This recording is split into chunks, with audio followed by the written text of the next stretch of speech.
एक चिड़िया ने एक खेत में फसलों के बीच घोंसला बनाकर अंडे दिए।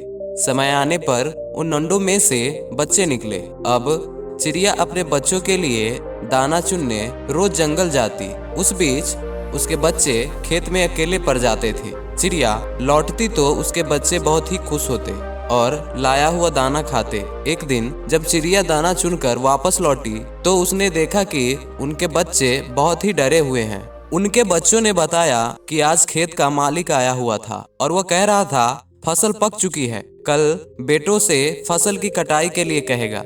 इस तरह तो हमारा घोंसला टूट जाएगा, फिर हम कहाँ रहेंगे? बच्चों ने एक साथ बोला। तब चिड़िया बोली, फिक्र मत करो, अभी फसल नहीं कटेगा। अगले दिन सच में कुछ नहीं हुआ और बच्चे बेफिक्र हो गए। एक हफ्ता बाद चिड़िया को उनके बच्चे फिर से बहुत डरे हुए मिले। बच्चों ने कहा, किसान आज फिर आया था और कह रहा था नौकरों को फसल काटने के लिए कहेगा।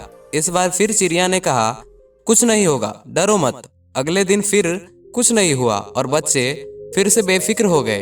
अगले सप्ताह फिर बच्चों ने चिड़िया को बताया कि किसान फिर आया हुआ था और कह रहा था फसल की कटाई में बहुत ही देर हो गई है, कल वह खुद ही काटेगा। यह सुनकर चिड़िया अपने बच्चों से बोली, अब यहाँ रहना सुरक्षित नहीं, कल फसल जरूर कट जाएगा। और चिड़िया अपने बच्चों को लेकर एक सुरक्षित स्थान पर चली गई। इस पर हैरान होकर बच्चों ने चिड़िया से पूछा, माँ, आपने कैसे जाना कि इस बार फसल सचमुच कट जाएगी?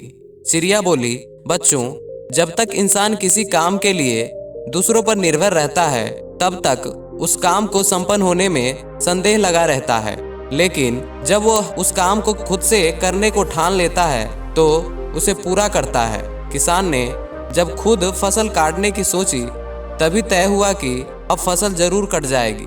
दोस्तों, इस कहानी से हमें एक बहुत बड़ी सीख मिलती है कि दूसरे की सहायता लेने में कोई बुराई नहीं है, किंतु हम अपनी सफलता की संभावना को 100% रखना चाहते हैं तो उसका जिम्मेवारी भी हमें स्वयं ही लेनी पड़ेगी।